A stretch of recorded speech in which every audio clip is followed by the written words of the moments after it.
Hello, welcome to a late night lounge here on Latte Firm. It's Friday night, the 9th of May, and the season is over. End the season, Dave. Arsenal's Champions League dreams have been shattered by Paris Saint-Germain thanks to a defeat in Paris. And it's Anfield next. The pain, the misery is going to only get worse. Welcome to the show, ladies and gents, boys and girls. Hope you've had a great week. Those of you that are in London, the weather has been glorious. It's been a tough week on the socials for Arsenal fans. Only in moments of adversity do you realise just how massive an institution we are, because rival fans, the media, pundits galore are all sticking it into Arsenal. Buckle up. It is going to be a very turbulent few weeks, and it's testing already. Get involved in the chat. If you're tuning in for the first time, please do, of course, subscribe to the channel. Get involved. Like the video. Massive help as we are on our way to 25,000 subscribers. First in the house was Tamina Ahmed. Says, hi, FK. How are you doing today? I'm good. I'm glad it's the weekend. Although, to be honest, with football fixtures and the fixture around the corner, Tamina, I'm not looking forward to Sunday. Let's be honest. Raphael says, here for a chill debriefing of what's turned out to be a sour week for us Gunners. The Saliba news is positive, but I won't lie that I think both the club and us fans are ready for the summer break. End the season already, Raphael, my good friend. Rudy Fizzle, welcome to the show, says, I'm ready to check out of Arsenal for the season. Get me back on track, FK. Look, there's only 3 games to go, and there is still a little bit of league pride to play for, but it's going to be an almighty task to get the fans and the players up for Sunday. Raphael says, and as always, to the host and the panel, thank you for your time and efforts this season. We really appreciate you for bringing us top-tier elite content. Come on, you Gunners. Raphael, that's a beautiful message. Glorious message. And thank you for tuning in, my friend. But the season is not over, and we have the summer to look forward to. There will be, of course, no international football competition. But, of course, the transfer window is going to open. And, boy, do we have an incredible shopping list to go on. Big Bertie is working behind the scenes already. V Vlad, welcome to the show. Good evening, guys. The only thing that can redeem this week is snack check. No pressure, Yembele. Come on, you Gunners.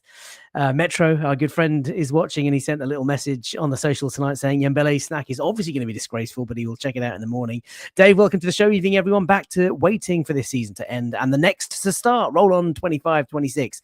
Hopefully with a new additions to the squad and current players signed up to extensions. That's right. William Saliba.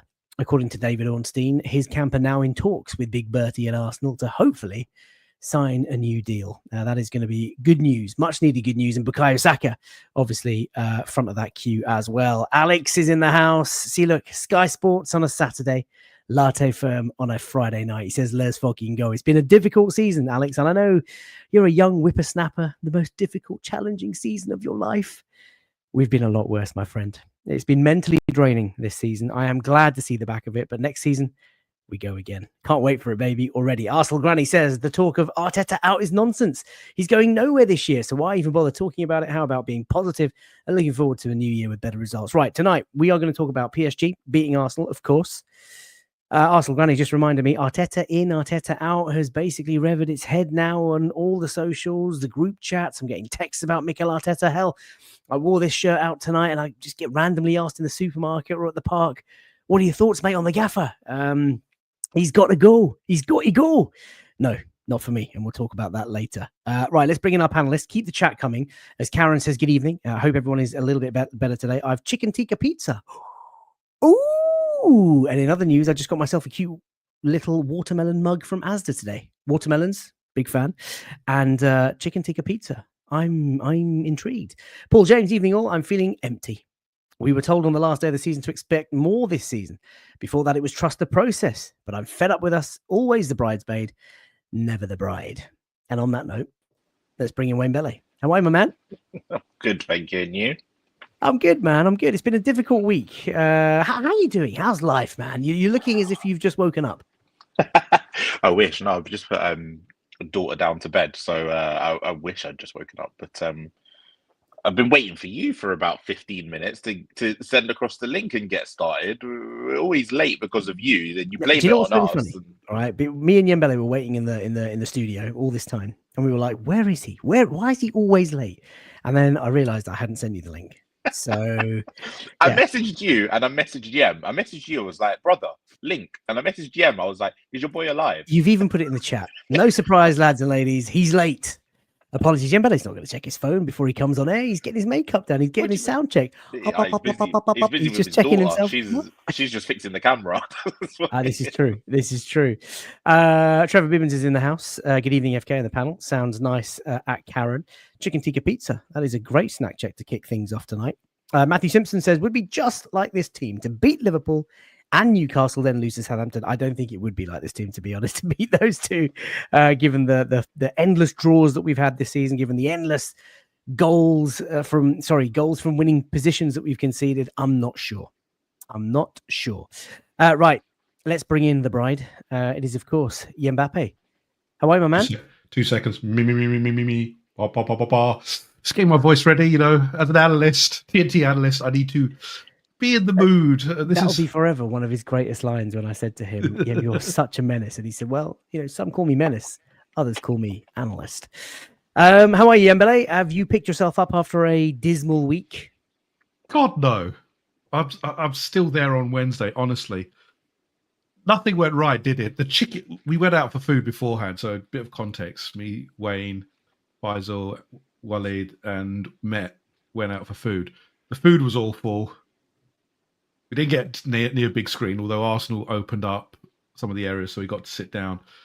Everything just went wrong. It was just a travesty of events throughout the whole thing, and then obviously we got to the game, and oh, jeez. And I actually, Faisal will know this because I actually screamed my lungs out straight as well as we got outside. It was like empty, and I was so frustrated. I know. All I asked you was how your week's been, and here we go again. Here we go again. Oh shit! Here we go again. Actually, no, listen. We went to the live screening at the Emirates. It was weird. It was a nice experience to be in the stadium on a match day when we weren't playing at home. And of course, they opened up all sort of 4 stands of club level and people were free to roam. I thought they'd probably sold out too many sort of tickets because it was standing room only for quite a lot of people and there weren't enough big screens. And maybe on a night when a result goes our way, it would have been obviously a very, sort of positive experience, but I quite liked it. And I'd quite like to maybe see Arsenal do it again sort of next season for some of our bigger games. Wayne, any thoughts? Yeah, well, obviously match aside and result aside, I enjoyed the experience. I've done it before, but before when they done it for the FA Cup, they sold downstairs and club level, but they had 4 massive screens on the pitch around the centre circle. So you were sitting in the stadium and the 4 massive screens were, as big as our miraculous tifo. And they were just around the centre circle. And that was brilliant. That was an amazing experience. That was a fantastic experience. But no, I enjoyed it. I'd love to do it again if there's a situation where we can't get to a game or the tickets sell out before they come to us. I'd love to do it again. I preferred that to, I don't know, watching it at home or something.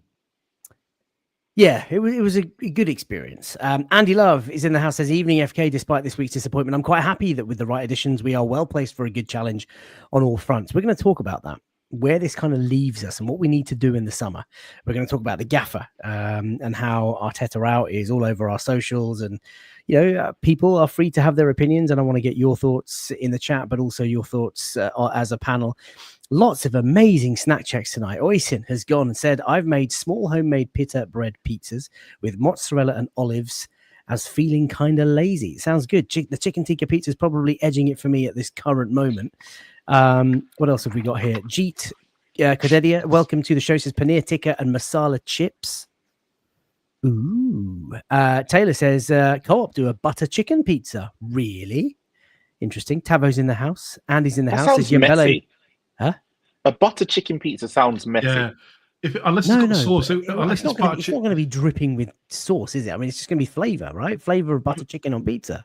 Then it's not really butter chicken. Yambele's in a local shop buying some rich tea biscuits for a snack check. Right, I'm going to go first on the snack check this week, only because it's going to melt, and that should give you a clue. Because I've just played cricket all evening, which is why I'm a bit tired. The parents at our school took on the teachers at my son's school, and we absolutely battered them, and it was absolutely sensational. The sun is out, so I've got myself. Did you do what we told? Did you do what we told you to? Did you remember what we talked about? What did we talk about? You played the ringer, the whole ringer thing. Yeah, obviously I went in and I hit 6, and it was absolutely glorious. Like flew onto the road and got a standing ovation from well, about 6 mums and kids and a dog. But no, there were lots of people actually there watching. It was great, and there was lots of photography, and we won a trophy. And for the inaugural, FK was like this. Teachers, Yes, we've done it. Mate, We've finally done it. It was absolutely sensational. So for my treat and for my immense batting performance and 3 wickets, might I add, I am going to have a Flake 99 ice cream, and it's the last one in my son's box, so he's going to be mightily upset tomorrow, but I couldn't give a damn. Wayne, what you got for us tonight? I'm in mourning, man, so I don't really have much of an appetite. Oh God, you two, pathetic. What you got? Do you know what? I wanted some French fries, but I punched the lights out of them because PSG made me so mad. So I've just gone for the standard. Oh, you can't go wrong. You absolutely cannot go wrong. You dunking that in anything? Cold milk? No. I'm just raw dogging it, man. Okay. I can't believe you got that into this kind of. Yeah, I don't know. The standards are dropped. This is already latte firm after dark. Ian says he's got his snack check is a picnic bar. Picnic bar's absolutely tremendous. I mean, what a choice! What a choice. Paul James said vanilla cream crown pastry tonight. Comfort food, Red Leicester mini cheddars. Do you know? I realise, Matthew. I don't know if you ever sort of noticed this, but mini cheddars are so bad for your health. Like, I know DJ D10 is going to be in the chat at some point, but mini cheddars are so, like, there's nothing in it apart from pure, utter saturated fat, and that's why it's so delicious. Tava Ruiz says, snack check is a pizza from a gas station. All says, ham and pineapple pizza, food of the gods. Why is everyone having pizza tonight? Yeah, what's the deal? Yeah, weird. Maybe we're all celebrating Inter Milan subconsciously. Is it Calafiore? Is it the return of Riccardo Calafiore? He's back. Canterbury Guna says, dairy milk biscoff. Watermelon, says Tamina. And Camembert Bites, says Hasdaman 95. Lovely. Come on then, Yembele. Lower the tone, my friend. Put us out of our misery. No. I've just kept it standard. I've gone with a Kit Kat, which I don't like. I don't like this new wrapping. This new wrapping doesn't do it at all. Just a standard Kit Kat. Are you sure it's just a standard one? Just standard, bog standard. Look, you can check it's the not wrapping. Like mint with some sort of weird. I don't do any of that. Vanilla extract. No. But I don't like this. I'm not used to it. Faisal mentioned this a couple of weeks ago. This whole thing of, like when you used to open a Kit Kat, you raise it, you push it up, and then you take, a piece off. You swipe the foil. Obviously, you can't do that anymore. What is this? When was the last time you had a Kit Kat, bro? Oh, it's been a while. It has been a while. So, what do? You open the packet and you break a bar at a time, right? Yeah. Yeah. Phew. At least But I'm talking about, before it used to be the foil, didn't it? Yeah. Louis, welcome to the show. Says, I'm having a Tesco barbecue meat pizza. There is pizza all around. Salahuddin says, yogurt and almond nuts. Very healthy. While he's in the house, says, FK went to the parent versus students game in a 3-piece suit and managed from the sidelines. I wish, man. I actually went in my Arsenal shirt. And do you know what? Actually, I can't name the name because there are some very diligent and let's just say, I don't even know what the word is. Litigious. Very proactive people out there. So let's not say the names, but a certain teacher, he'll know me if he's watching. His sartorial elegance is amazing every morning. And he said to me, oh, you've got to have something about you to wear a shirt like that in a week like this. And I was like, my friend, if you cannot represent in moments of adversity, you are no true fan at all. Tanvir says, Pepe's chicken and rice is calling me. Matthew says, these saturated fats taste so good. And it is pizza night, as Karen says. But listen, keep the chat coming. Oh, by the way, just on the Kit Kats, All says, my sister went to Japan and brought me back some green tea Kit Kat. Crazy. Crazy good or crazy bad? They're good. Green tea. The green tea one's actually quite nice. Really? If you ever saying they're good, they're not good. Well, Tava Ruiz is sticking up for his boy, saying low-key Mbappe snack checks aren't bad. Sorry, I didn't speak up, man. Couldn't risk getting dragged by the chat. I am, Tava, Mum. You're a loyal viewer, my friend, so I am not going to rip into you. Listen, that is the end of Snack Check. Keep the chat active. Loads of you, hundreds of you watching live now already across both platforms. If you're watching on YouTube, please do drop a like on the video and subscribe if you're new, on our way to 25,000 subs. Now, before we tuck into the Arsenal content, a couple of things. If you are a Patreon member, first of all, thank you so much for being there as part of that community and supporting the channel. Your help is massively appreciated. the costs of running a channel are just going through the roof. StreamYard in particular have upped their subs by sort of 3 times what they charged last year. So it's crazy. So I really appreciate it. And this week, I say this week, I mean, the giveaways are just coming thick and fast. I mean, last week we gave away an Arsenal shirt, but tonight, some of you have already been in the chat and you've seen that there are some tickets going to the open men's training session at the Emirates Stadium next week. We've already got 2 people, Kesterel and Dave, in the chat who have nabbed a couple of tickets, but I think, Wayne, you've got a spare pair. Is that right? Yeah, so I've got a pair to give away as well. Excellent. So if anybody in the Patreon chat wants to go and check that out, if you're free next week, you can go and watch the Arsenal men train at the Emirates Stadium. My pair of tickets have gone to one lucky Patreon member. Yambele's pair of tickets have gone to a lucky Patreon member. And if Wayne is being kind enough to donate his tickets as well, let's get 6 of you or 3 of you with +1s each to the Emirates. Right. Let's go into the Arsenal content. And it is, of course, quite sad, but we have to start here. And it is that the Champions League dream is over. So the graphics courtesy of now_Arsenal on the left-hand side, obviously the pre-match hype, what a tie it was going to be in Paris. On the right-hand side, sorry to give you guys the eye test, but you've got Declan Rice saying in life, in general, sometimes you've got to lose a few in order to win, and you have to overcome some of these setbacks to mentally grow as a person, as a player, and as a group.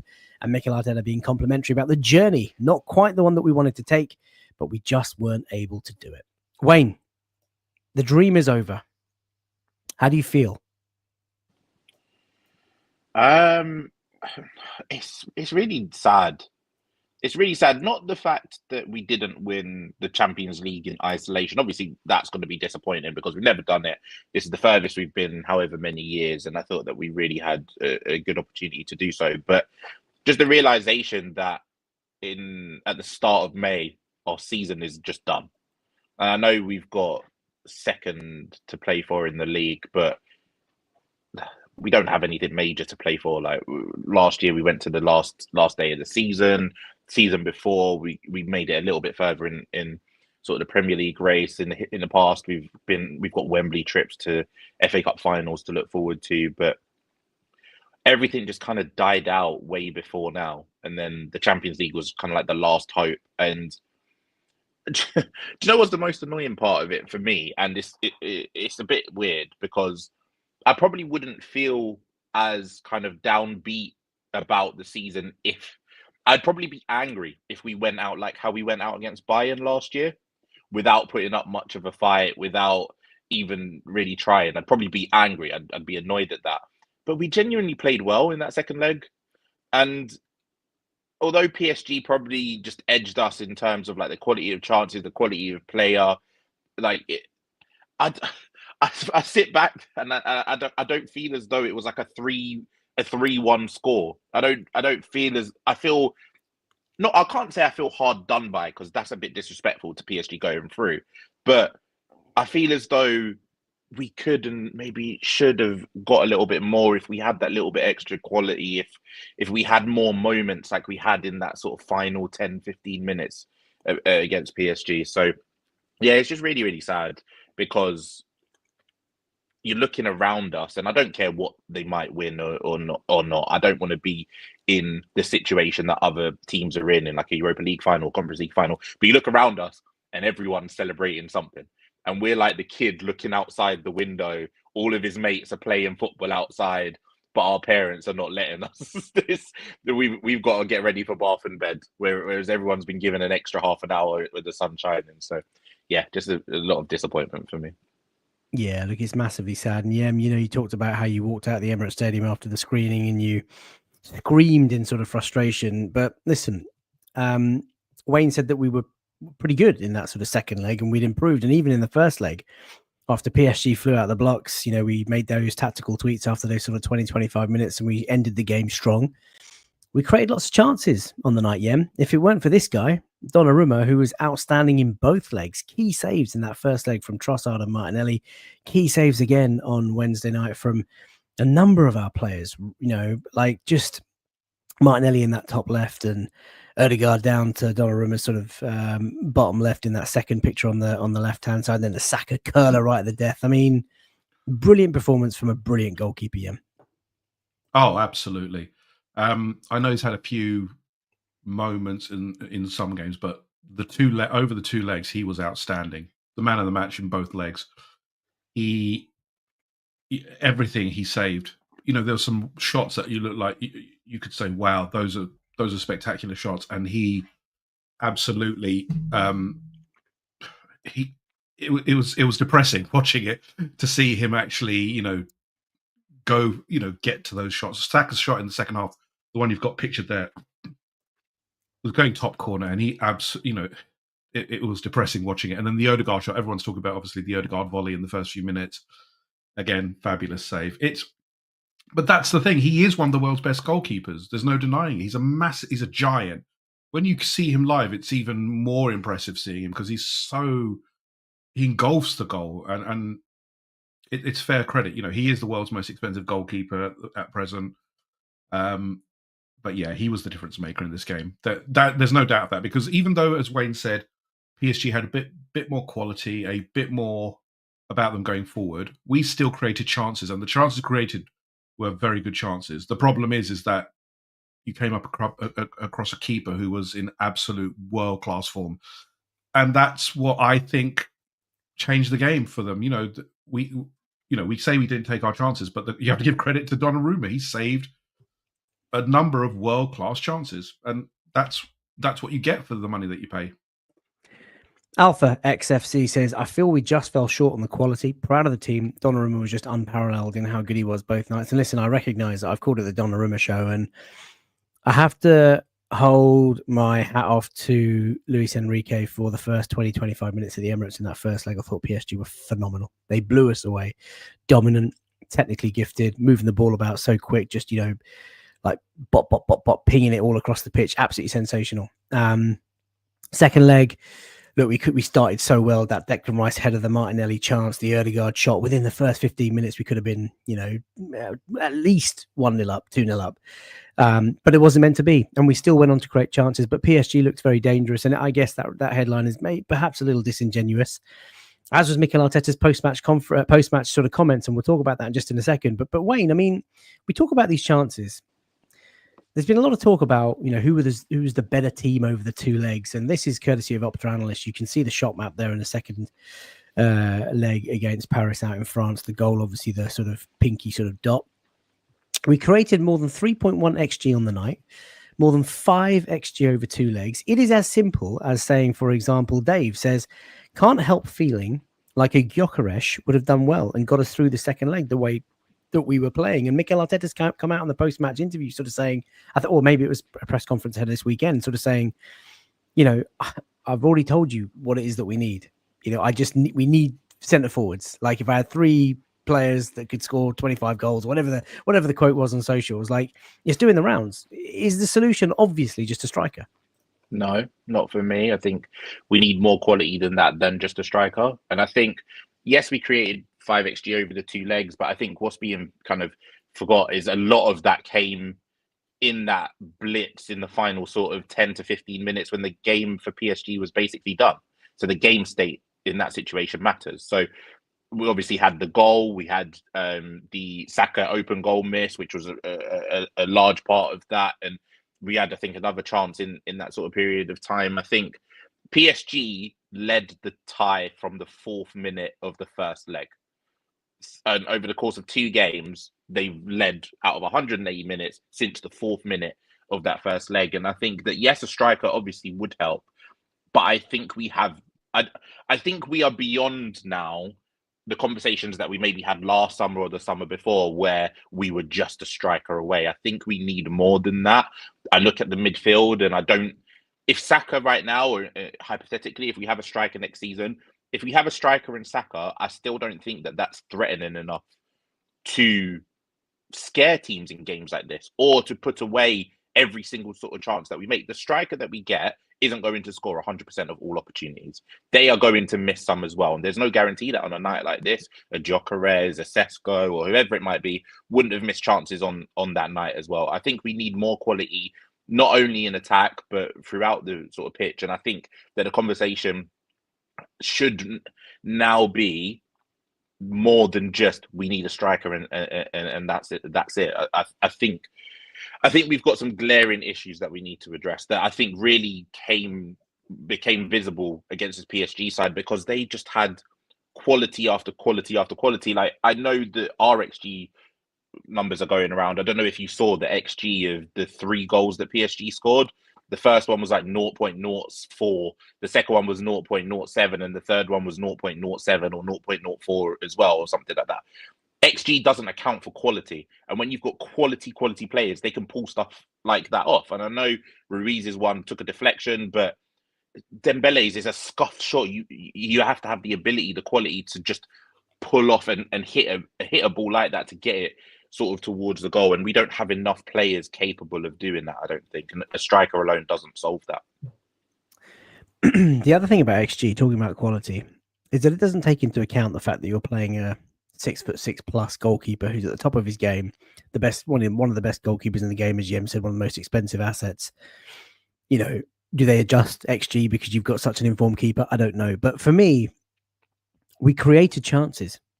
And at this level, in this stage of a competition, if you're creating XG of 3, 4, 5, more than 5 over 2 legs, and you've only got 1 goal to show for it, that's obviously going to come back to bite you in the bum. And you cannot miss chances on nights like this. You cannot open the way that we did in Paris in those 15 minutes and miss that Rice header, the Martinelli chance, the Ødegaard shot. Like, at that point, you just know it's not going to happen. That first leg when Martinelli broke through, Donnarumma makes a save. Trossard, that shot, I know people say he scuffed it, but it was an excellent save down to his left, and he did it again. There's a comment here about XG. Where was it? Taylor says, I hate using XG for individual games. It can paint such a disingenuous picture of how the game actually went. Saka had 2 open goal chances of about 1.7 XG when the tie was basically done. And he's just coming in on the striker point. Unfortunately, when you neglect windows like we have, suddenly we need more than just a striker. And maybe we don't have the funds for everything we need.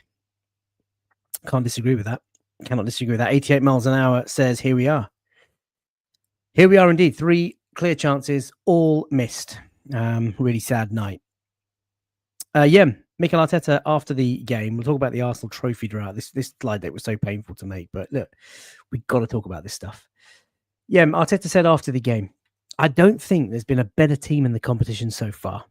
Thoughts? I think he's laying on a bit thick for that one. In terms of protecting his players and protecting the club that he manages. I think we've been a good team this Champions League campaign. The best? I don't think so. I think there's been better. If I look at the Inter team, the Barcelona team, the PSG team since the turn of the year. As a context, if you take the tournament as a whole, the group stage, etc., I think we've been exceptional. But the Champions League is won in the latter stages. The group stage means nothing but getting out of it. Look at PSG. PSG started very poorly and only got through to this round in a late surge. But here they are. They're in a final. So it's about finishing well, as it usually is. Look, we talk about every campaign. These kind of league-type campaigns now, it's about starting well enough to get through those stages, but then you put your best effort in as the tournament starts to ramp up. And that's what PSG have done. I think PSG have grown into this tournament very well. They were abysmal when they came to us in the group stages. I think Mikel does very well at protecting the club. He's like Arsene. He protects the image of the club. He protects the image of what he does. He protects his players very well. I think this is another one of those. He's talking about, he's trying to kick his players on. He wants to create a positive mindset, and I always appreciate that. But yeah, I think it's a bit fulsome to say that there's a better team in the competition, because you have to pay respects to the teams that have got there. Wayne, do you agree with Jem there? Do you think Arteta's trying to protect his players, or do you think deep down he genuinely believes it? And if that's the case, if it's the latter, what's he basing this on? I think it's a mixed. I think it's actually a combination of the two. I think he's protecting the players quite a bit and kind of boosting whether their confidence, their morale, because we heard sort of after the game there were tears in the dressing room. I think he was trying to send a message to them, but I do think he genuinely believes it, and I think he's basing it off numbers, stats. I think he's basing it off the XG differentials. He's basing it off the fact that in the league phase we had a really, really sort of good defense. I think only maybe Inter or one other team conceded less goals than us. We didn't concede we conceded 1 goal against Real Madrid. I think out of all of the teams left, we had the best defense at sort of the semi-final stage. And I think when you think about the goals that we scored against sort of PSV, that kind of inflated our attacking numbers. And with the XG numbers, stat padding, is that what you're saying? So defensive numbers, attacking numbers, XG. Yeah, I think he's taken it from the stats, whether it's a mixture of the numbers that we did get and didn't concede, or it's from the XG and stuff like that. And I think as a whole, that's kind of seeped into the fan base as well. Like, because we're more exposed to it than ever, especially if you're on social media. I think the statistics side of football is so overplayed because it doesn't take into consideration so many human factors that make football what it is. And Mikel Arteta probably believes that, but it doesn't take into consideration the momentum of a game. It doesn't take into consideration the chaos of a game. It doesn't take into consideration the individual qualities that sort of players have. It just leaves things out. And I think that's kind of why we play the football we play, because of those stats, because of those numbers. It's very risk averse because we're trying to, if you play a game this way 100 times, we're more likely to win than not win. But that doesn't take into effect sort of like what we saw Inter Milan versus Barcelona. You would never want to have a game like that as sort of the manager of that team. But the quality of the players in the end shone through, and Inter was taken through because of a moment of quality that took them into extra time. I just think that he maybe needs to let go of maybe the statistical side of it a little bit and just play a bit more freely, and in his mind, just let it go, because the statistics can only paint part of a picture rather than the whole thing. I genuinely believe that Mikel does deep down believe that we were one of the strongest teams in the competitions. Look, we were in the final 4, right? You know, this is the second season in the Champions League. Last year, getting to the quarterfinal, being beaten by Bayern, and then of course in the semi-final this year. And hopefully, we pray that we go, you know, a stage further and have a successful end sort of next season. But you know, Afsar says Arteta is talking like a bad loser. Trevor says Arteta's been a bit deluded with his comments after matches. Very disingenuous to PSG, if you ask me. Taylor says these comments feel so out of touch. You can protect players while still holding yourselves accountable. And I guess that's what I don't see enough from Arteta. You know, I love the fact that he never uses injuries as an excuse, and he always faces the music and he fronts it. But every now and again, I wish he'd just come out and show a little bit of, you know, sort of modesty, a bit of humility, a bit of openness, just to say, you know what, actually, like the PSG guys might have credited us, the coach. I think Luis Enrique came out and denied that, but you know, we played a good game. We have been short of players, and you know, we just couldn't do enough on the night. And you have to just, you know, doff your cap to PSG. And of course, if you watch the other tie the night before, there was some glorious football on offer from Inter Milan and Barcelona. And I feel, even watching that game at the San Siro, that they were playing at a level and at an intensity and at a frantic sort of tempo that I think, with all of our players missing, I don't think we would have been able to keep up. So yeah, look, the other thing we've got to recognize, guys, is that he's said these things in the heat of the moment. You know, this is going to be a painful, bitter pill for him to swallow. Like, Mikel is obviously a terrible loser, right? And he's asked in the heat of the moment, and I'm sure we've all seen the video clip where the interviewers are sort of smirking, poking, trying to sort of, you know, poke the hornet's nest, and you're going to get a reaction sometimes. Yeah, it feels like you want to say something. No, I'm just. It just feels like we keep coming to this, that we have to make excuses for what, as you just said, Faisal, why we're falling short. Injuries, lack of quality, the mindset. Are we there mentally, you know, to take us through to a final?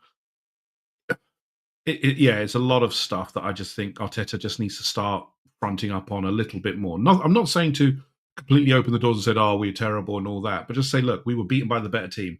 There's nothing wrong in saying that. PSG were the better team on the night. We faced an incredible goalkeeper. Be humble in what, you know, be humble, you know, as they said, you know. But as you said, he is a bad loser. I'm sure he's not taking this well. How it translates next season is going to be interesting because, again, we'll talk about this. Is it just down to him, or is it that the constraints stop him from actually doing what he believes he can do? I mean, Wayne was talking about the statistics, yes, but also as well, with the right quality, as Man City have shown, statistics can elevate you into that kind of position where it doesn't even matter. The 99 times over 100, the one is so random that a lot of things have to happen, and that's down to quality. And I don't think we have the quality enough to control the games in the manner that we need to through quality and through sheer dominance of the ball. I think Wednesday showed we have these brain fart moments. We still brain fart so badly that the party in particular brain farted so many times that it was terrible. And that's happened to us consistently. And again, if you shop in the not at the top level, then what are you gonna expect? Mike's just summed it up for me. This is so true, so close to the bone. Having to defend Arteta's edgy comments to your friends in the group chats isn't always very fun. I mean, we've got quite a few Arsenal sort of group chats on X and Twitter, and I'm sure you guys, X and WhatsApp. I'm sure you guys have all the same. And amongst Arsenal friends, sometimes you're a little bit like, you're a bit cringed by some of the things that come out, but when it's like a United fan or a Liverpool fan or a Spurs fan in this week, giving it the big about Arteta, you're kind of really caught between a rock and a hard place because all you want to do is like just defend the gaffer, but deep down you know that like that wasn't the right thing to say. What this trophyless season, of course, means is that our Arsenal's trophy droughts go on. We've never won the Champions League. We are more than 50 years away from winning the UEFA League, UEFA Cup. And of course, we've come close a few times, but haven't quite won it. More than 30 years ago, we won the League Cup. More than 20 years ago, we won the Premier League. And now it's been 5 years since Mikel Arteta led us to the FA Cup in his first season at the club. Now, of course, Arteta hasn't been around for the entire duration of that, although sometimes, judging by some of the comments, it feels like he has. But Wayne, you've said it before. Trophies are the biggest currency in the game, and at some point the conversation will basically appear, and it is now that time to have that convo. People are talking about Arteta out. I've seen it. Arsenal fans have absolutely come out in volume saying that they want the manager to change. They want the manager to go. They want Carlo Ancelotti to Thomas Tuchel from England to Jurgen Klopp to bring in Xabi Alonso. Zinedine Zidane. Bring me Zidane. Where is Thomas in? But look, we can laugh about it and joke about it, but for a lot of people, that's genuinely how they feel. And they don't want to look at the stats. They don't want to look at the XG. They don't want to look at the upward trajectory. They don't want to look at the injuries. They don't want to look at, how Arteta's only spent £700 million and the other clubs have spent 2-3 times that in the same amount of time. Like, they don't want to know any of this stuff. What they see is Arne Slot coming into a dysfunctional Liverpool team, winning a trophy. Chelsea are in the final of their European competition. Spurs and United are in the final of their European competition, despite losing half the Premier League games this season. They see Newcastle winning the League Cup. They see Nottingham Forest getting to an FA Cup final. They see Arsenal crashing out early of both domestic cups, petering out in the league title, and, Champions League, okay, we had a good campaign, but it's not enough. Do you understand it, Wayne? Yeah, absolutely. I'm one of those fans, Eke. You know how much I value you're Arteta trophies. I'm willing go for on. him to leave. Sorry, I didn't mean to interrupt you. Go on. I have plenty of time for jokes coming up. But you understand like why people feel that way, and could you convince yourself to even think like that? Absolutely. I don't need convincing. If he left tomorrow, I wouldn't cry a tear, FK, is the reality of the situation. Because to me, it feels as though he is our Brendan Rodgers before Klopp came into Liverpool. He's the guy to maybe get you 95% of the way, but we need someone that can get you the extra 5%. It feels a little bit like he's the Ranieri at Chelsea before Mourinho came in. Lovely guy, can play some lovely football, do some lovely things. He can flirt with doing something magical, but then it just kind of peters out towards the end. And we need that Mourinho to take us to the next step.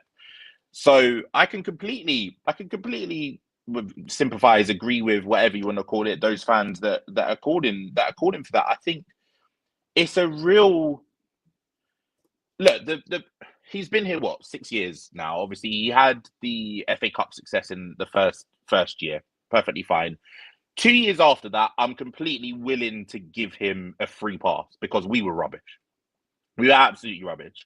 But the past 3 years, we have consensus, especially between us as Arsenal fans, we've been the best team in England for that period of time. Obviously, Manchester City went on to beat us in the first season after the capitulation against the likes of West Ham, Southampton, Liverpool, and obviously getting battered by Man City. Last year, we went 16-1-1, and it wasn't enough to beat Man City. And this year has just been a real sort of disappointment from start to finish. I just think that I've not seen anything from him outside of sort of a love and a hope for the club and like the romantic side of it. I've not seen anything that makes me believe that he can get us over that final hurdle. Now he's not going anywhere. So let's just be honest. He's not going to get sacked in the summer. He's not going to be replaced. But if he were to be replaced, I don't think anyone could realistically sit there and say, "Oh, do you know what? He's been hard done by there." Because I think we've had, and it's not just about, again, for me, you have different opinions on sort of the League Cup. You have different opinions on maybe less so the FA Cup. I know you love that competition, but for me, it's the fact that the past 3 seasons, we've disappointed in all of the competitions. Champions League, we reached the semi-final, final day last year, but we've come away empty-handed with what I consider our best team in 20 years. And I think that is really underachieving with the quality of players that we have. And I also think it's really disrespectful to the players that we have, that some fans don't think another coach could potentially come in, like Slot did at Liverpool, tweak just a few things and take us to another level. Because no one really thought that Slot was going to do that when Klopp was sort of let go. But yeah, I'm not calling for Arteta to be sacked. I know he's not going anywhere. But if he were to leave, I don't think anyone can really realistically have, apart from the romantic side of it, I don't think he or anyone could have any complaints. I think it's impossible to say that there is no manager out there who would come into Arsenal and win us the league next season. Because it is possible. We've seen Arne Slot do it at Liverpool, like you've just articulated. I think it's likely that a manager would come in and not guarantee the trophy for us next season. I think there's more chance of us either being second or dropping than there is just taking that one step and surpassing everyone in the league. And just because you finish second, twice in a row, or maybe even a three-peat, as people keep saying to me, doesn't guarantee that you or mean that you're worthy of the title next season. You've got to earn it. And this really hurts. Viggs, 10 years from now, our Champions League run could be forgotten, obviously, but a rubbish United team or Spurs winning the Europa despite finishing wherever they're going to finish in the league, that's what goes in the record books. That's what people remember. And I think it was our friend Paddy Arsenal who said in the chat, Wayne, in the group chat, United have got this incredible ability to just be shit. But during their shitness, they just pick up trophies every sort of 2-3 years. They've reached 5 finals in the last 5 years, and the last 5 years has probably been their worst period as Manchester United. Now, look, I'm not saying I want to swap places with them whatsoever. I'm not suggesting I would prefer to finish 15th and win a Europa League instead of what we've had this season. Like, I'm not suggesting that at all. But I also think that we are too good, and football cycles are too small of a window for us not to take advantage of how good we are right now, because these players are capable of it and the squad has the quality to do it. And we've seen, again, I'm not isolating it to just not winning the Champions League this season. It is a near impossible task. We've never done it. So for us right now, it is completely impossible. We've only been back in it for 2 years. But the likes of the FA Cup being knocked out in the 3rd and 4th round, Carabao Cups this year, we made it through to the semi-finals against Newcastle. When the semi-final draw was made, of the teams left, we probably thought that at the time that was a more favourable matchup for us. We didn't even lay a glove to them. And then in previous years, being knocked out in the 3rd round of the Carabao Cup, the 3rd round of the FA Cup, and every year we always try to reason with it and say, oh, well, let's get knocked out of the Carabao Cup early because it will help us in the league later on. Let's get out of the FA Cup early because we'll go to Dubai and it will set us up for the second half of the season. Before, when it was sort of the Europa League, let's go out of the Europa League because it will help us finish top four. Or alternatively, let's not worry about finishing top four because it will help us win the Europa League. We're too good for those conversations now, and I feel as though we should be competing on various levels, not just in all eggs in one basket every single year. Andy says, Mikel is my guy, but I still give him 1 year. I trust Berta to deliver a squad for him. Eddie was a legend, but he did let us and the manager down in the last couple of years. V Vlad says, with Mikel till the very end, absolutely convinced that this is the right guy, and we are on the cusp. He's been crying out for a striker. Go get him a top one. And Shoulder of Roy, who is a new Patreon member, says the conversation we need to have is about our board and our owners. The whole world knew that we needed signings in January. Champions League trophy was in sight after 15 plus years. They did nothing. Jonathan K says 100% FK. Arteta is the third highest paid manager in the world. We expect a lot. Salahuddin reminding us of what phase Slot is in. 88 miles an hour says, no credit left in the bank for Arteta. There are a lot of people who have actually just run out of patience with this guy. All the R's, though. Fighting back says, nah, this Arteta out stuff is bullshit. We're on an upward trajectory. He's a young manager. He's made a huge difference to the club. He's the man to lead us to success. When you see these things like this, so look, Champions League history, let's put things into context. The graphic on the left-hand side, courtesy of Transfermarkt.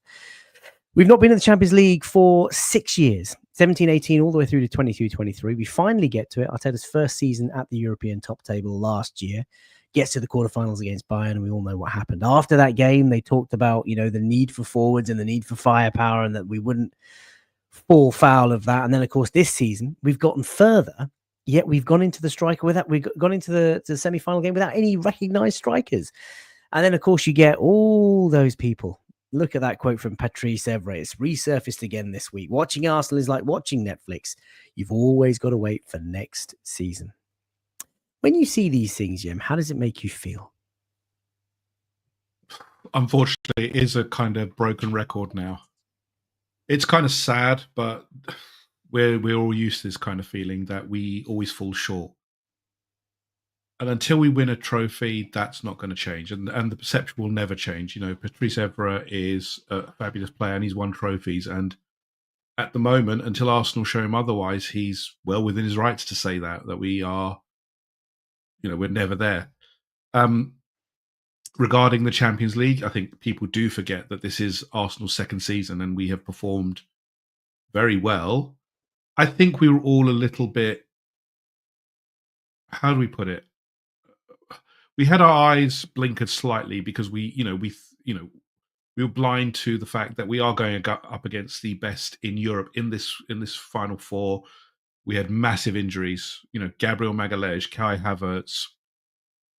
Bukayo Saka is not 100%. We all know that. And I think people, obviously, commentators, etc., expect that.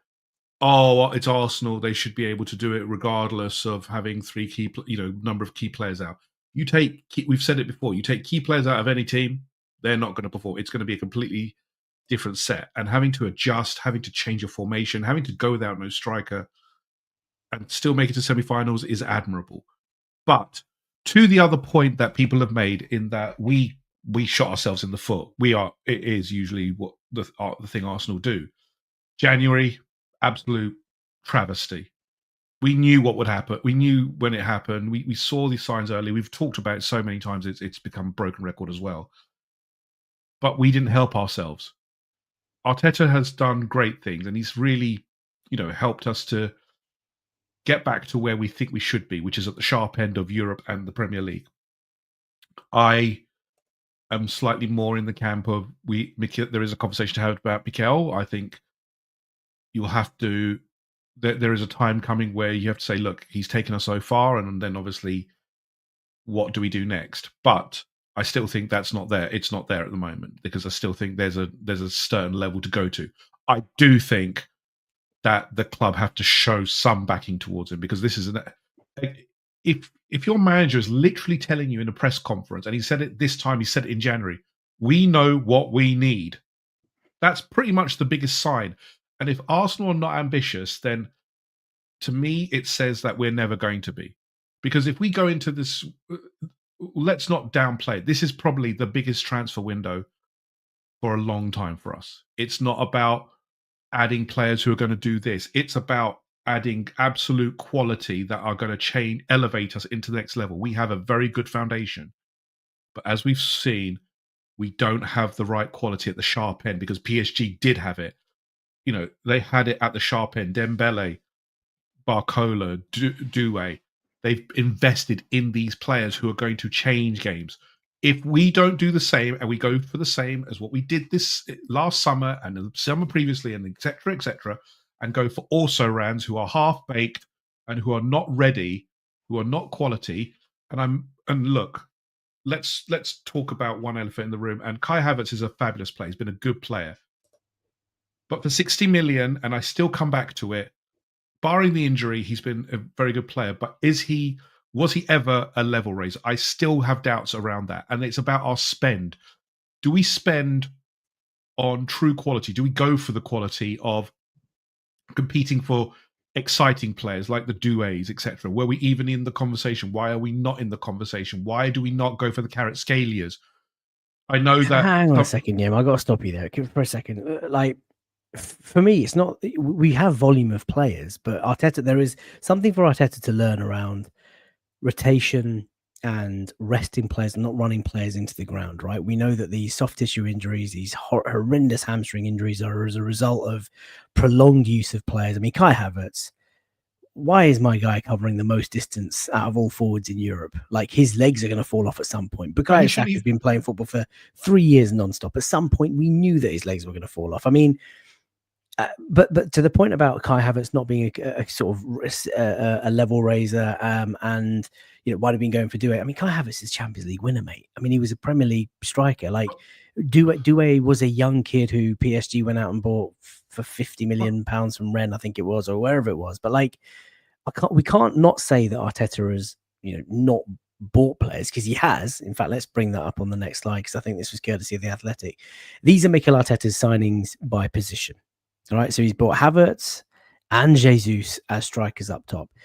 He's run them both into the ground, and Jesus always knew was injury prone. But you are right, Bertie and co have got a big job this summer to try and get the forward players that we need, because when you look at that front line, Willian and Marquinhos, Trossard, and he's got lucky that Nelly and Saka were already around. The biggest travesty, let's put it on the table, is that left-hand side. When you've got Raheem Sterling, and I know we got a decent deal for him, but honestly, it's the most pants deal I've ever seen in terms of value to output, because there was no output. Raheem Sterling's done nothing. There's been no value add on him.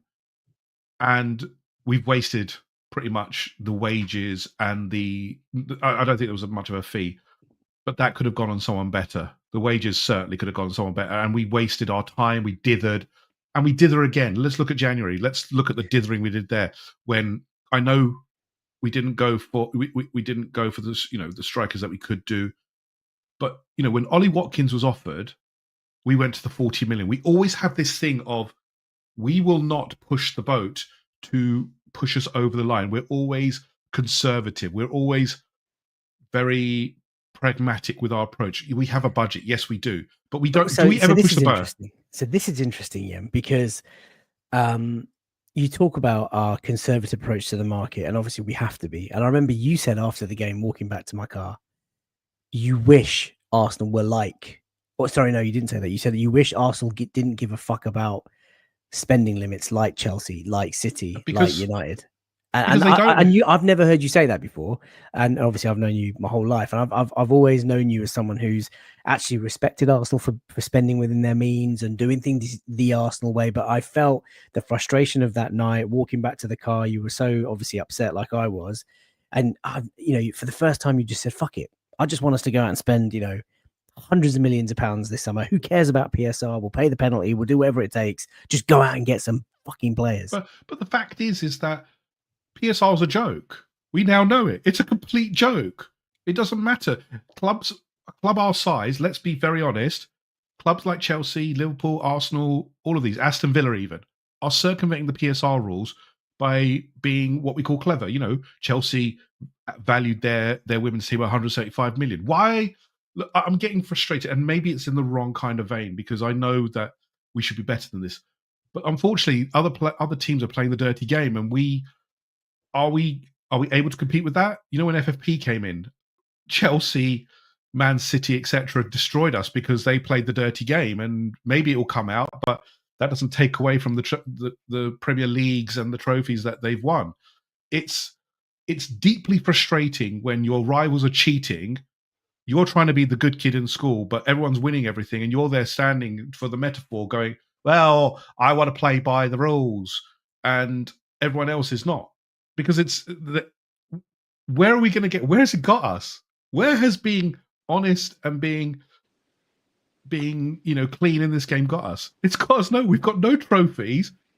We've got our pedigree's dropped massively. We were at the peak. The 2004 season, we should have absolutely gone on to dominate the league.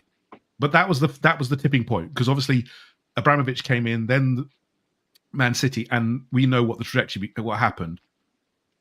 But we always kept this line of, oh, we will do this the right way, etc. And where has it gotten us? We support FFP. It's a joke. PSR, joke. Because everyone else is making a mockery of it. And I'm just getting frustrated, because when we hear it this season, it's we're at our PSR limit, or we can't spend this much because we've got this restriction on us. Other teams are breaking the rules left, right, and center, and the Premier League has got no teeth. I'm convinced of that. I'm convinced the Man City verdict will be toothless. And where's it going to get us? I'm just so done with all this kind of stuff. I need us to be competing. And if we've got an owner who supposedly is one of the wealthiest people in the world, I don't see it personally. I see a man who doesn't really care. He's an asset holder. And other owners have, put their money in, have reshaped the club, etc. Our owner just likes to hold assets and then keep us at the holding water. It's got us a clean conscience. That doesn't get you a trophy. Well, we've won the clean conscience trophy. Sorry, that don't mean much to me. I want to win trophies. I want to be at the sharp end. I want to win Champions Leagues. Look at PSG. They circumvent the rules so many times that it's unreal. I know that we're talking obviously about Arteta, and that's how sort of the conversation started. But we all know he's obviously not going anywhere this summer. So to Yem's point, it's now on the club to basically give him all of the tools, or as many of the tools possible, to get us over that final hurdle. And if you think he can, if you think he can't, that's all up for debate. It's on the club now to spend the money it will take to get us whatever it is required to put Arteta in the best position to attack on all fronts.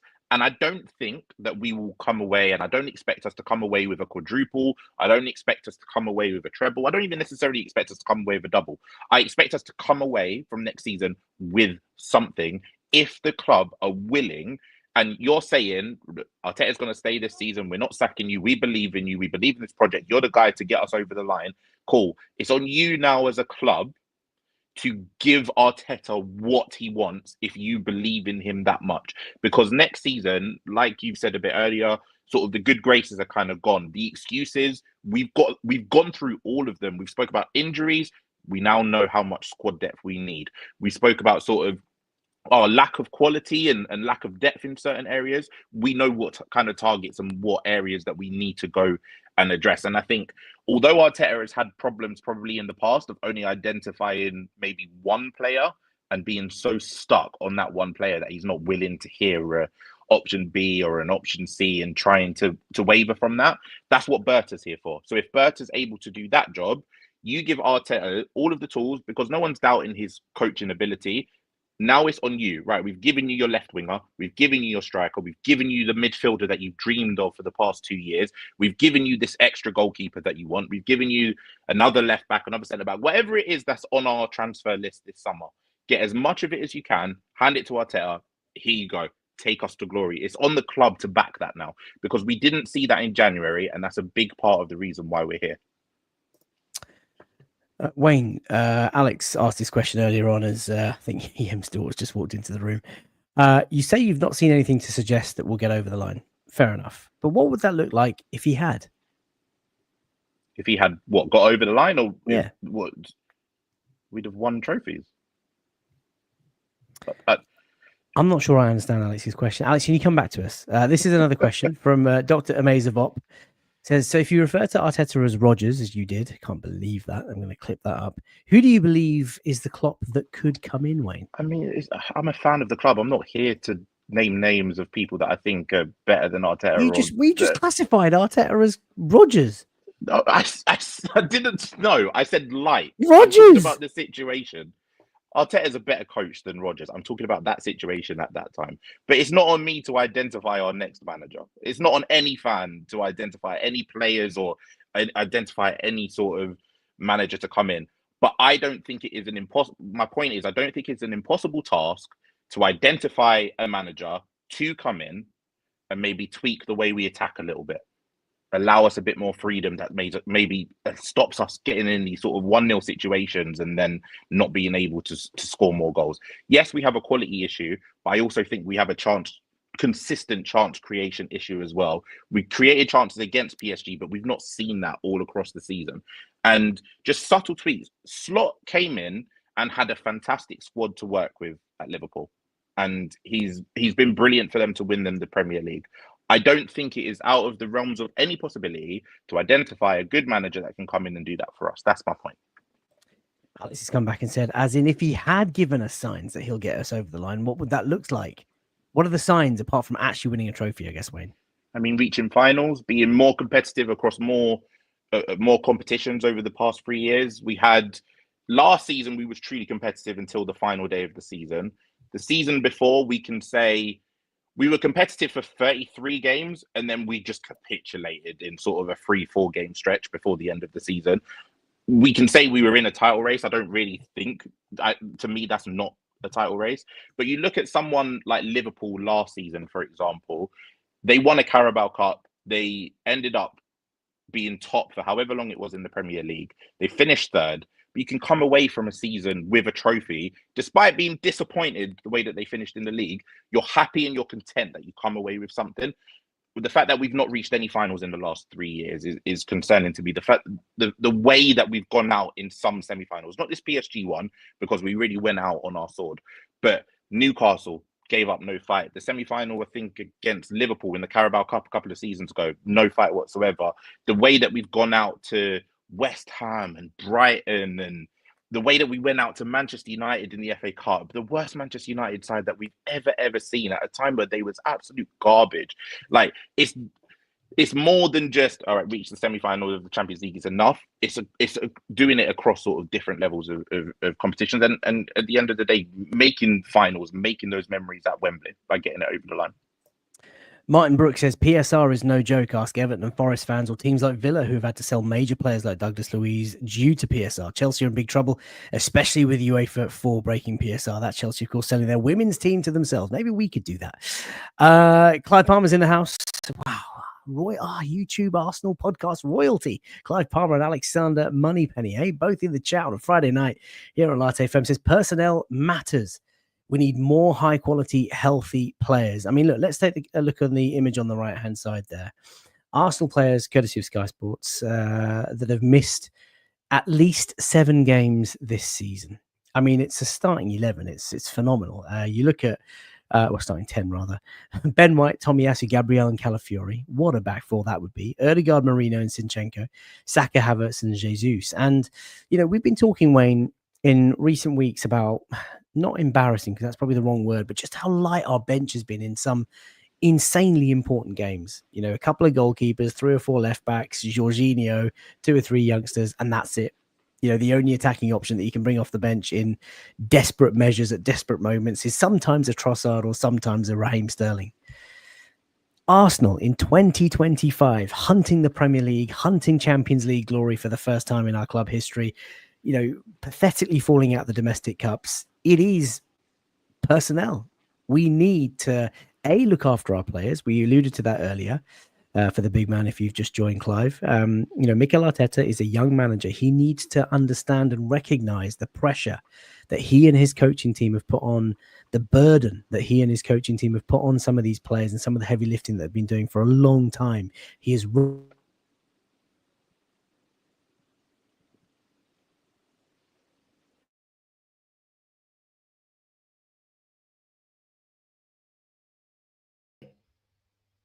Can you hear me, Wayne? Can do, yeah, but there's no camera. You just disappeared. What's going on? I was on a bit of a rant there as well. Hang on 1 second. You've bottled it in front of Clive and everyone else. Front of Clive, hey, I cannot believe what's happened. It's just gone. Anyway, all I was saying was that you now sound like you're underwater. Do I? Can you hear me now? No, I can hear you, but it just sounds like you're in a tin can. This is insane. Right, 1 second. Clive comes in and you lose all composure. There we go. That's better. Yeah. Right. Let's start again. Yeah, Yembele's just walked out. I don't know what's going on. I'll drop now. What shambles? It's not normally like this. As the viewer count, it's just over 1,000 people watching across all platforms. Stick around, please, kindly. Yeah, it is Clive. Look, my point there is that Mikel Arteta is obviously at the early end of his career, right? We forget that he's been here for 5 minutes, actually, when he retires in 20, 30 years' time, whatever his managerial career is going to look like.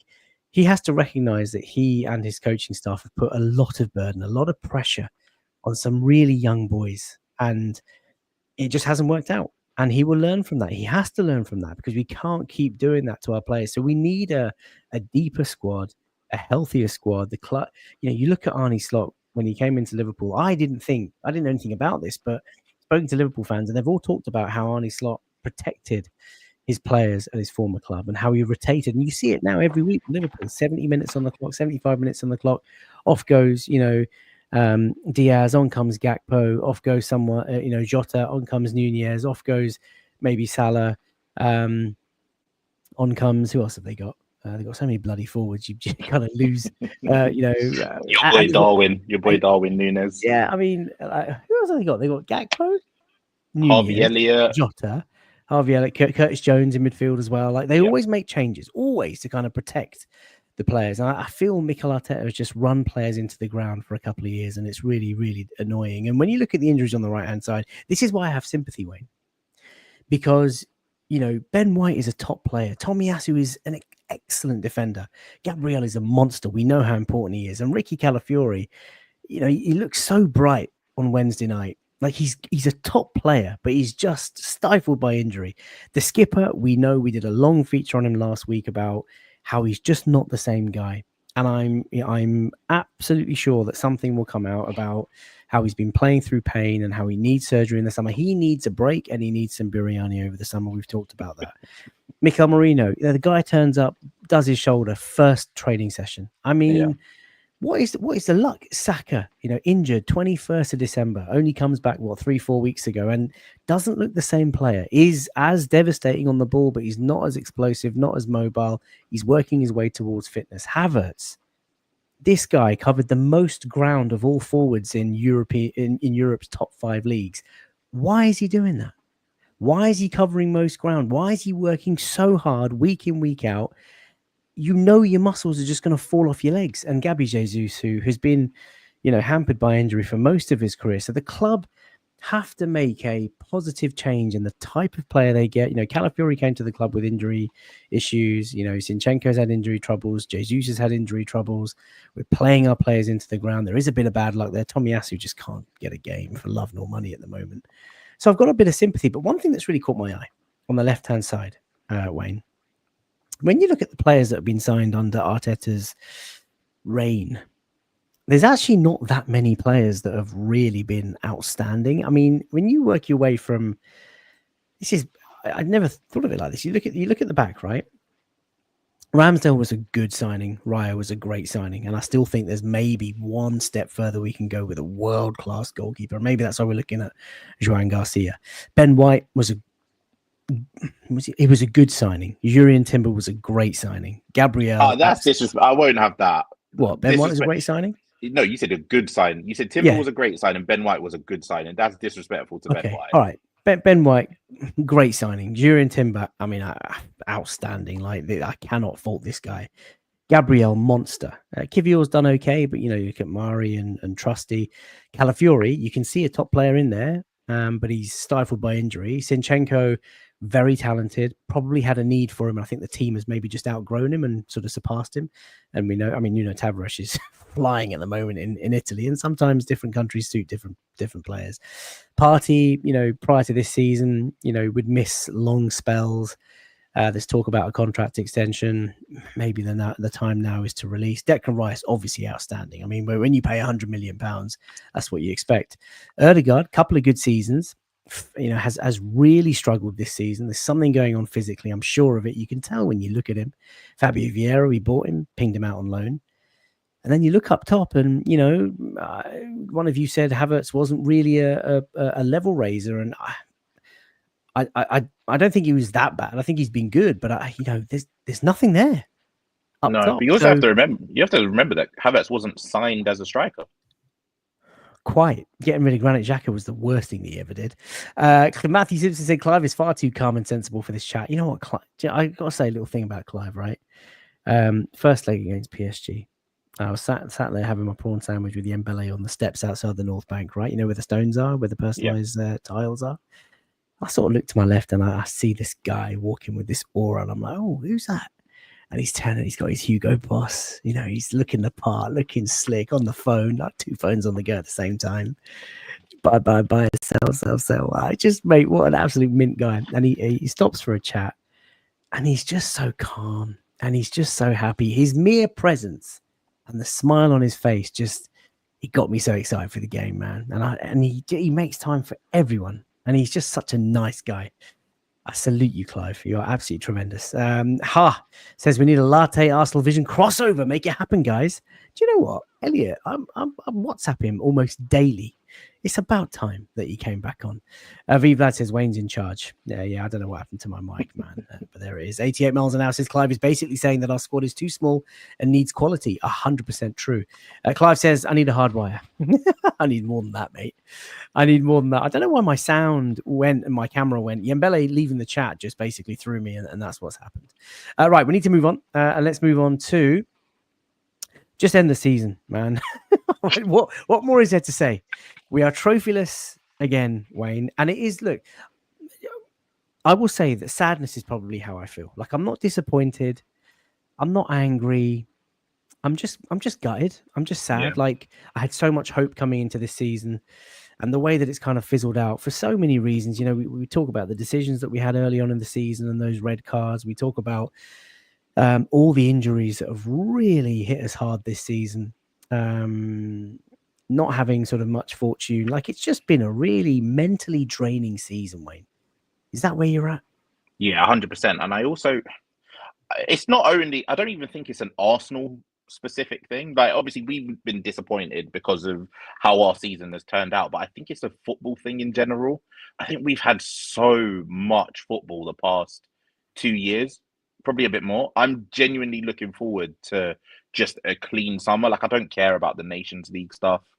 I'm just looking forward to no international football. I'm looking forward to a clean break from football. And I just think that the amount of football that is now played, especially as we're lucky enough to be match-going fans, but those that are international and have to tailor their sleep schedules and their work schedules to wake up more often this season than any other season because there's more Champions League games, there's more sort of midweek Premier League games because of cup games and things like that. It's just been so draining. And I had the conversation, I think, with you guys before the Emirates screening. Even if we had won the league or ended up winning the Champions League or whatever it might be, I'm ready for the summer, just because I don't want to watch football anymore for the time being. We need a break from it, and there's too much of it. There's too much of it that's always going on, and the fact that there's going to be another Club World Cup for players and people to be involved in is just silly. So yeah, end the season, end it healthy. Hopefully, end it in second place, and just send these players off for a much needed holiday because we need it as well. Lots of you in the chat have talked about how Mikel Arteta didn't actually want some of those signings. He wanted better players, but the club fumbled the bag on a few occasions and got far inferior players. Louis says, I agree, Wayne, there's too much football. I mean, look, when you're winning and when you're flying, you don't care. You want the games every day, every other day. You want it as much as possible. You're in the thick of it and you live for the excitement. And But you say that, FK, our Go on. best run of the season was in that sort of November, December period. And I don't know if you remember, we had like 6 home games in a row, back to back. There was like there was a Carabao Cup game, a Champions League game, a league game, a Champions League game. We had another away game that was in London against like West Ham or someone like that. I just think that, like, I get what you mean when you're winning, that it's fantastic. You obviously want the momentum to continue for the team, but the fact that from August to December there was football Saturday, Wednesday, Sunday, Wednesday, Saturday, Tuesday, like for a good sort of 3-4 months, it was just, after a long Euros, it was mentally exhausting. It was just exhausting. It's been mentally draining for a long time, and I will be absolutely delighted to see the back of this season. And I think it's a big summer, Wayne. You know, the older I get, the more I realize that every flipping season, you know, certainly for the last 20 years, been like, right, this is the summer, this is the window, this is the summer. For me, we absolutely fumbled the bag last summer. You know, we pushed City to that final weekend. We had a chance to go out and make a statement, and we ended up bringing in Raheem Sterling, Neto, Calafiori, and Marino. And January came about. You mentioned Ollie Watkins earlier, but Saka got injured before Christmas. Gabriel Jesus got injured mid-Jan. We had plenty of time to go out and get anyone who might have been the difference in some of these games that we played. And I get it, it's a bit of a gamble, but with Bertie now on board, this summer is absolutely fucking massive, Wayne. Like, you know, people talk about Saliba and Gabriel and our best players, like, you know, Rice. We signed all these guys and they're at such a good age profile. But like, if we don't compete now, and if we sort of wilter away and slip further down the table, there is a risk that some of our best players, and let's not forget manager, which I know will please some based on the comments tonight, but Mikel Arteta is still a young coach and is probably going to be one of the most sought after coaches in world football. Like, we might be sat here moaning about 5 trophyless years and don't see the trajectory, and I don't understand it. He's our Brendan Rodgers, quote unquote. But like, and as Trevor's just said, could make or break season for Arteta. But most clubs in world football would bite off your arm to have Arteta leading them, and there is a chance that he could go. So it's a massive summer, and I just want the season to end. But the season goes on, my friends, ladies and gents, boys and girls, and we are at Anfield. Oh my God, this weekend. Right. First up, the fixtures courtesy of PremierLeague.com. As you can see, does anyone care? Really, does anyone care? Fulham, Everton, Ipswich, Brentford, Southampton play Manchester City. City, of course, closing in on us. We've got to be very careful. Wolves are at home to Brighton. Bournemouth, Villa, Newcastle, Chelsea. That could be a tasty game, and we probably need both teams to drop points and hopefully get a draw as they just to keep that little bit of distance from us. United, who are off, obviously, through to the Europa League final, will play West Ham. Whoopsie. Nottingham Forest play Leicester. Spurs also in the final of that cup, at home to Palace. And then, of course, we go to Anfield, where, Wayne, we will be giving Liverpool a guard of honour. Thoughts? I don't care. I don't understand why this guard of honour has become such a hot topic of conversation between fans online. You give a guard of honour to anyone that's won the league if there's the opportunity to do so. It's respectful, and they deserved it. They've earned that. And it is the right thing to do, isn't it? Of course it is. Everyone's going to mock us for it. The one that but we why? did against... I don't understand why. First of all, we've given them one before during the COVID season when they won it and came to the Emirates. They've given us one before when we won the league. I think it was in '98. But no one talks about that because no one cares. The one that obviously, for obvious reasons, stung and hurt the most was the Van Persie one. For obvious reasons, that is always going to kill us. But in the grand scheme of things, these guard of honours mean nothing. And it's a respectful thing that, can you imagine the shoe was on the other foot and Liverpool refused to give one to us? Like, everyone would rightly be livid, but Liverpool would never do that. Like, we would never do that because that's just not top level sport. You work hard to get to the position that you are, to get the position that you're in and winning titles. They've been the best team this season. Congratulations to them. I just don't understand why the Guard of Honor thing is being so played up. Like it means nothing. And if it means something to you and you're embarrassed about it, just turn on the TV at 2 minutes after kickoff and don't watch it. RM says UCL semi-final in his second attempt. Arteta is generational. Lots of people talking about the Guard of Honor, and listen, I've got no problem with it. Mikel Arteta, as you can see on the right-hand side, quoted as saying, "We will give Liverpool the Guard of Honor. They deserve it. They have been the better team. They have been the most consistent. That is the sport. When somebody's better than you, you've got to applaud and accept and try to reach that level." I guess it hurts, and I guess I'm so not looking forward to it, Wayne, because it stings. I get that. It stings, man. You know, it cuts deep. It does, and I get that from a pride point of view. I understand that, but somebody just put in the chat, Chelsea gave Liverpool a Guard of Honor just last week. Nobody cares. Nobody was talking about that. I would say over the past 10, 15, Liverpool and Chelsea have been rivals as much as probably we've been rivals with Liverpool.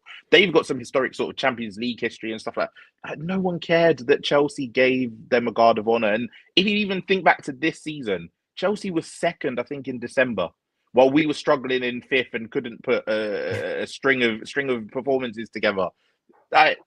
Why is that not a story? Why? It's always when it comes to Arsenal, like Micah Richards says, it always becomes a bigger thing. Indeed. Dr. Amazer says, will the Guard of Honor be given for all the remaining games? What's all the fuss about? There you go. Bearded Black Man Marcus is in the house, has been telling you Arteta out for a while. I respect it, Marcus. I don't agree, but I respect it. And Charles says, this is elite level football. The coach can be elite. Players have to be elite. The best of the rest. If the coach is subpar and the players are elite, it can still happen. But if the player's not good enough, then thumbs down. Andy says, those knobheads, Neville and Carrick will be releasing podcasts about our Guard of Honor. Do you know what?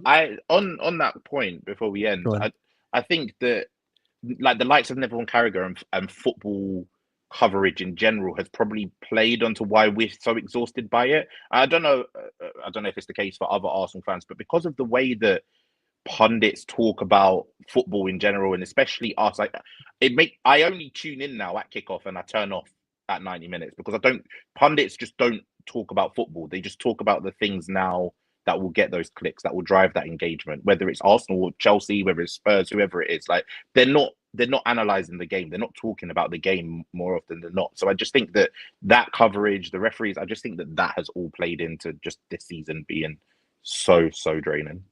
Indeed, we are massive, says Matthew Simpson. The Mbele's just texted me saying his daughter's gone absolutely nuts. Yeah, but it's Friday night. What would you expect? I know she's going to be up at this time.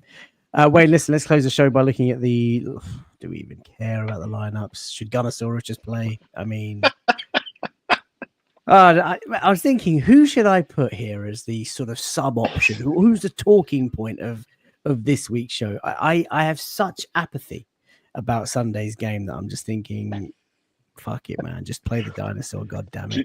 Do you know the funniest thing? There's rumors that Liverpool are going to rotate as many players as well.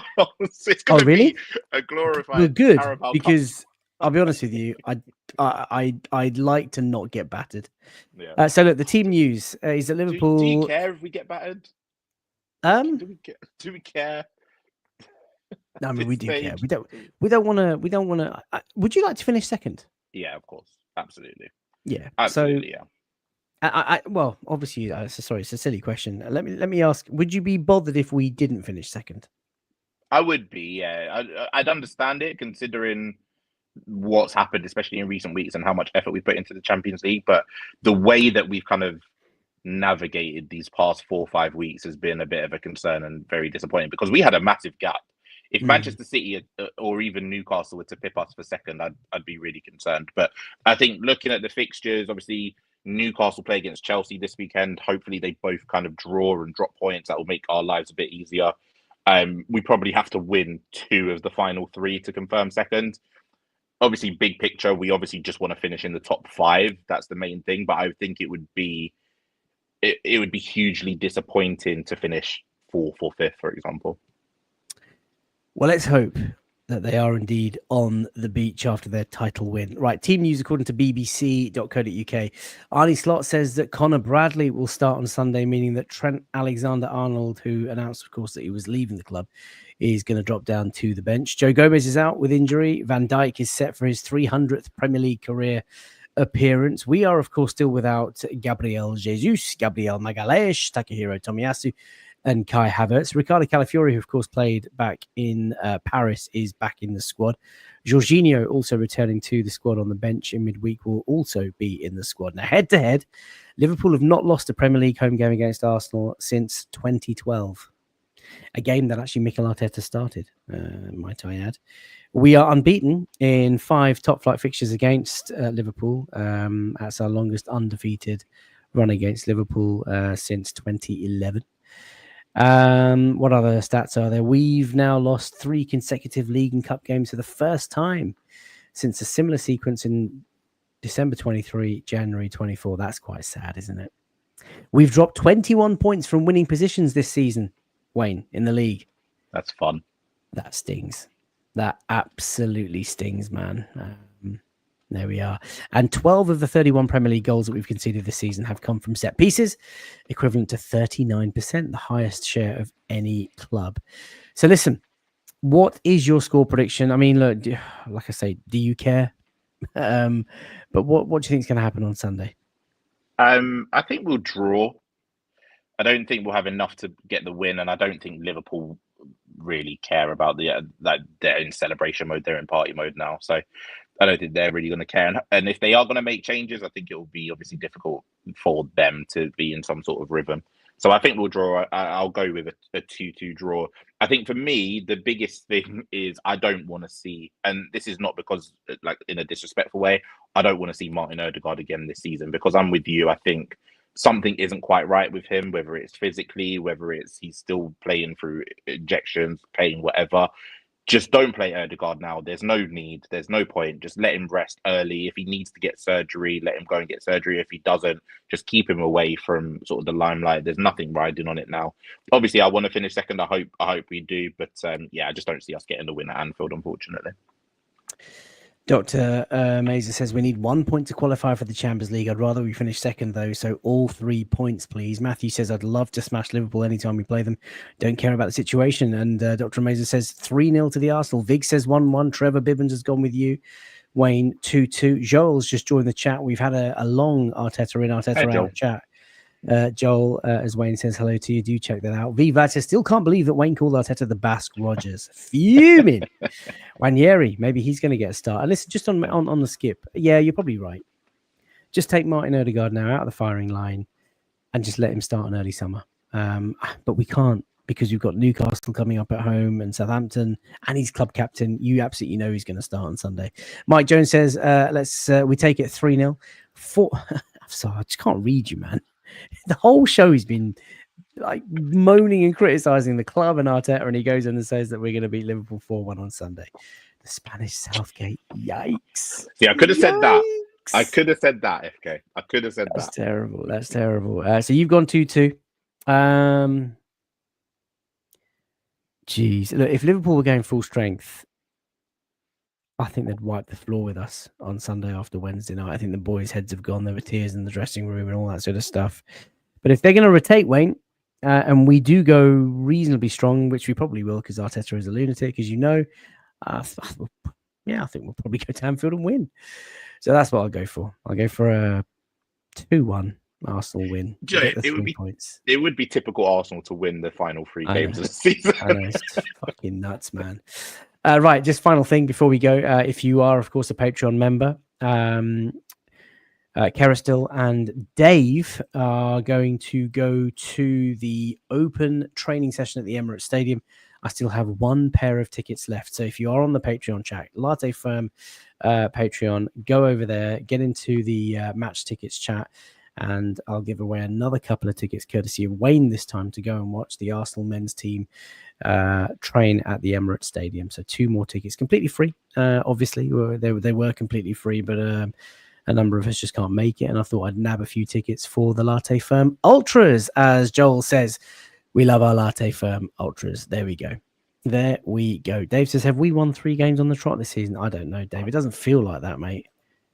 It does We not haven't. feel like that. End the season, haven't. Dave. End the season. Right. If anybody wants to follow Yembele, who of course has just dropped off randomly, he is available at Verge59. I might go and have a bath. I feel like the bowling and the cricket has just made me a little bit sore. So I'm going to go and have a nice bubble bath, listen to a bit of Backstreet Boys, just have a moment. Have a moment. Fair enough. Light some candles, read a book. Some can. Oh, no, I don't read, mate. Come on, let's have some decorum. Don't read. Complete waste of time. If anybody wants to follow Wayne, he's available at Wayne's World 20_. What are you doing over the weekend, Wayne? I've got swimming with the daughter tomorrow morning. Nice. So yeah, enjoying that. I don't know what the weather's like, so maybe some outside stuff if it's nice, but it's been very up and down the last couple of days. So yeah, it depends what's going on. Obviously Sunday we play, so you know, I have to watch that. Yeah, we do. And the post-match phone-ins will be back. I'm sorry, the last couple of games have been very sort of testing. First one, personal reasons, Dad's birthday, and on Wednesday, I don't think we had the energy to do it last night, mate. Especially after United and Spurs shithoused their way through to. Actually, they didn't even shithouse it; they comfortably got through to the final. Yeah. Matthew Simpson says thanks for the show. Joel says good night. Mike says thanks again, FK. Loving the content. See you again Sunday night after the 3-0 win. Vive lads, always sending some love. Thanks from Trevor, from Farhan, and Karen and Trevor also sending each other some love. Listen, we're going to leave it there. Wayne's World 20_. F Carnage on Twitter. We'll be back on Sunday with a match reaction video. God knows what awaits there. We'll do a post-match phone-in. And then we start looking ahead to the summer. There's going to be loads of like transfer specials. There's going to be loads of like coffee with sessions with journalists. We'll have the late night lounges on the Friday. Joel says Wayne is the GOAT. Go on. I appreciate that. Thank you. We didn't mention it, and I don't know if you've seen, but did you see the Zubimendi breaking news tonight? No, is that Ben Jacobs saying something like he's going to sign? I mean, yeah, basically. We'll do a breakdown on Zubimendi. I'm not sure is my initial reaction. I kind of wanted Wharton, but obviously I think Liverpool are going to nab him now, or City. We shall see. We shall see. Wait, your username is a play on the word Carnage. Yeah. Louis, my nickname at school was Carnage. Mr. Griffiths, I don't know if you're still alive or still watching or whatever. Mr. Griffiths, my maths teacher, he sent me home from detention on the 9th week in a row. So I had 8 detentions before that. 9th detention. My French teacher hated me, basically. I never did my homework, but I still smashed the exam.